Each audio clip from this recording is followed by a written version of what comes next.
আরে আসো, কোনো সমস্যা নেই, আসো আসো। কেউ নেই, আটকা দিয়ে আগে।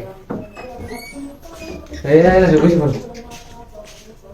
আরে কোনো সমস্যা না, এটা হচ্ছে আমার জানা জিগার বন্ধুর বাড়ি। এক মাস যে বন্ধুর কথা কইছিলাম না, ওটা হচ্ছে এর বাড়ি। এখানে কোনো সমস্যা নাই, মনে করো সারা থাকলেও এখানে দেখার কেউ নাই।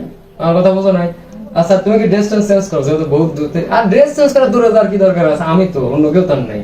তাহলে তুমি ড্রেসটা চেঞ্জ করে যায় না আছে যাও। আর আমারও সহ্য হচ্ছে না, সারাদিন ধরে বোঝা লেগেছে। আসো, আরে আসো তো, যাও।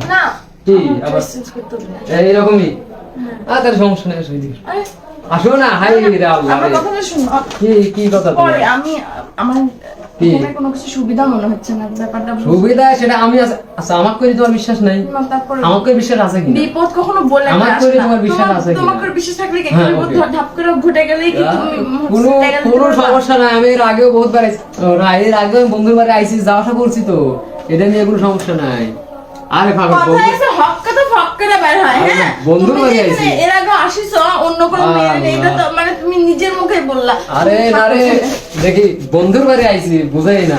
আচ্ছা বাদ দাও, যাচ্ছে না। আরে আসার আর টাইম না, দেখো তো ওই যাইছে মনে হয়। হ্যাঁ আসতেছি, এই খোলাই তো আছে ভিতরে। আগে দরজাটা লাগাই, ঝামেলা হয়ে গেছে। ঘটনা হচ্ছে কি ঝামেলা হয়েছে বুঝলাম না। বুঝলাম না জিনিসটা। আমিও ছেলে পেলে আজকে মেলা ধোয়া গেছে, ঠিক আছে, বাইরে 20-30 জন ধোয়া গেছে। আমি তো তাড়াহুড়ো করে চলে এলাম, ঠিক আছে। আমার মনে হচ্ছে যে তোমাদের ঢুকছিস, হ্যাঁ এই জিনিসটা আগে থেকেও খেয়াল এখানে ঢুকেছে, বাইরে থেকে দেখতে যে দেখেছে দেখছেন যেভাবে ঘটনা ঘটে গেছে। আমি ঘটনা তো শোন, এখন বিষয় হচ্ছে যে যেভাবে আমি দেখি ম্যানেজ করা যায় না, ম্যানেজ করতে যা, ঠিক আছে। আমি দেখতেছি যেভাবে করা লাগবে, এখানে কোনো অপশন নাই তাছাড়া, ঠিক আছে। হ্যাঁ এটি হলো বিষয়, ঠিক আছে। ওরা কিছু কইছে টইছে নাকি একবার? এখনো কিছু কয় নাই। আমি বিষয়টা আমি দেখতেছি, তো যাও দেখে, ঠিক আছে। আমি বিষয়টা আমি দেখতেছি, যাই হোক এইদিকে যেন কোনো সমস্যা না হয়। ঠিক আছে, ঠিক আছে, তাড়াতাড়ি ঠিক আছে। ও একটা বিপদের মতো করে গেল। আল্লাহ তো মাথায় হয়ে পড়ে যান, দেখতেছি। আল্লাহ কি দেখলো না দেখলো। এই আমাদের তাড়াতাড়ি আয়। আমি তোমাকে এই জন্যই মানা করেছি। আচ্ছা সেটা আমি দেখতেছি। ঘটনা তো খুব সেরকম তো কোনো বুদ্ধি নাই। কি হয়েছে বিষয়টা? তো পেঁচা আসছে কি জন্য? কিছু নাই, পোলাপান টের পায় গেছে ঘরের ভিতর। দুই একটা পোলাপান টের বলে সমস্যা হচ্ছে, ম্যানেজ করলে মানে 2-1 হলে তো সমস্যা হল না। প্রায় 20-30 জন ছেলেবেলা জোগাই গেছে, ঠিক আছে।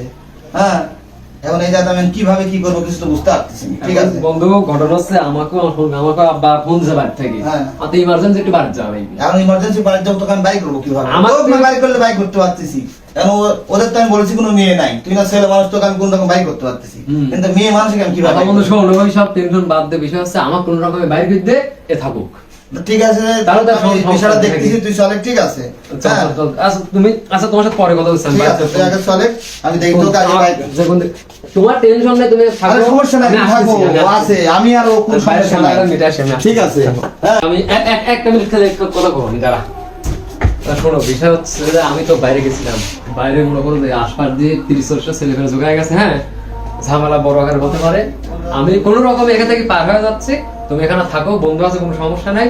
আর একটা তোমার কথা বলি যাই, বন্ধু যেটা কয় কোনো চিন্তা ভাবনা না করি সেটাই শুনবে, ঠিক আছে? থাকো, আমি দেখি বাইরে কোনো সিস্টেম হলে হয়তো টাকা পয়সার বিষয় আছে, আমি আসতেছি। আমি থাকো।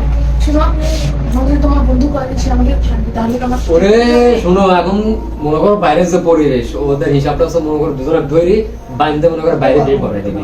আর বিয়ে করা তো কোনো তোমার সমস্যা নাই, কিন্তু মাইটার একটা মান সম্মানের একটা বিষয় আছে, এটা তো তোমারও আছে। আর বন্ধু আমার বন্ধু আমার ওরকম মানসিকতা না, কোনো সমস্যা নাই, তুমি থাকো। আর আমার তো বন্ধু, আমার তো কোনো সমস্যা নাই, তুমি এখানে থাকো, আমি আসতেছি। তুমি বুঝো না, তুমি এখানে থাকো, আর বন্ধু যেটাই বলে শুনো, আমি আসতেছি। আর কোনো ভয় নাই, তুমি থাকো। তো এইসব ঝামেলা আর কি ভালো লাগে? কি যে একটা বিপদে পড়ে গেলাম, আগে দরজা ভাঙে চলে আসতে পারে, ঠিক আছে। ঘটনা হচ্ছে পরিবেশ খুবই খারাপ, ঠিক আছে। আমি কোন রকম বন্দুক বাইর করে দিচ্ছি। হ্যাঁ এখন বিষয় হচ্ছে পোলাপান তো বিশাল ডিমান্ড, তাও 1-2 জন হলে হয়তো, পোলাপান আছে 20-30 জন।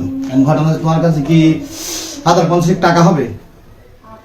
তাহলে আমি দিয়ে একটু ম্যানেজ করে ওদেরকে বিদায় করে দিতাম। 50 টাকা হলে আপনার কিছু করা লাগতো না, আমি ম্যানেজ করতে পারতাম। এখন ঘটনা শোনেন, আমি আসছি আমার বয়ফ্রেন্ডের সাথে দেখা করতে। কথাটা আমি জানি, আমার কথাটা বুঝেন। আমি ওর সাথে দেখা করতে আসছি, আমার কাছে থাকবে হয়তো 50 টাকা 500 টাকা থাকতে পারে। হ্যাঁ, এটা আমি আমার এই 10 50 500 টাকা তো আসলে এখানে মামলা না, আমি এটা ঠিক আছে? বুঝতে পারছি। এখন যদি টাকা না দিই তাহলে যদি তোমাকে আমি বের করে দিই, যত পোলাপান আসছে আর শরীরের এক এক অংশ এক একজন নিয়ে গেলেও আমি ঠেকাইতে পারবো না। এইসব সিচুয়েশন তো বোঝোই, আমি যত বড় হেডমালা মানুষই হই, এই জায়গা কিন্তু এটা কুলাবে না। এখন তোমার কাছে কি টাকা হবে না কিনা কোনো ভাবে ব্যবস্থা করতে পারবে না, এটাই বলো। আমি বলি শুনেন, আপনার কাছে যদি টাকা থাকে আমার কথাটা বুঝেন। হ্যাঁ, আপনার বন্ধু তো চলে গেছে ওই অন্যতন, ওই তো পার পেয়ে গেছে। আমার এখানে কি হচ্ছে না হচ্ছে, আমার কি হবে না হবে, এটা কিন্তু ওর কোনো খেয়াল না না নেই। না, খেয়াল নাই। এখন কথা হচ্ছে আপনার কাছে যদি টাকা থাকে আপনার দিকে হ্যান্ডেল করেন। টাকা আমি তো আমি বিষয় বলছি না। না, টাকা টাকাটাই না। বিষয়। আমি এখন দেশের ভাবে ম্যানেজ করতে পারতেছি। আমি বলি আপনি টাকা দিয়ে ওদিকে হ্যান্ডেল করেন, আমি আপনার কথা দিচ্ছি আজকে আমার বিপদ থেকে উদ্ধার করেন, আমি সারা রাত এখানে থাকবো, আপনি অখুশি হবেন না, যা বলবেন তাই। এখন ভেবে ঠিক দেখেন। আছে, দেখি এত করে বলতেছো, আমার কাছে টাকা হবে 50,000 বেশি হবে। আচ্ছা ঠিক আছে, তাহলে তুমি রিল্যাক্সে, ঠিক আছে, মনে করো যে দুনিয়ায় তোমার কোনো বিপদ নাই, কিছু নাই, তুমি নিরাপদে এখন আমার কাছে আসো। হ্যাঁ, তুমি এইভাবে রিল্যাক্স হও, ঠিক আছে? আমি বাইরে সব ঝামেলা শেষ করি, রিল্যাক্স মোডে আমিও আসছি, ঠিক আছে? জি ভাইয়া। কোনো সমস্যা? না, হ্যাঁ তাড়াতাড়ি please, আমার অনেক ঠিক আছে, মন খারাপ করার দরকার নেই, এখন রিল্যাক্স হয়ে যাও, আমি সব সমস্যার সমাধান করে দিচ্ছি।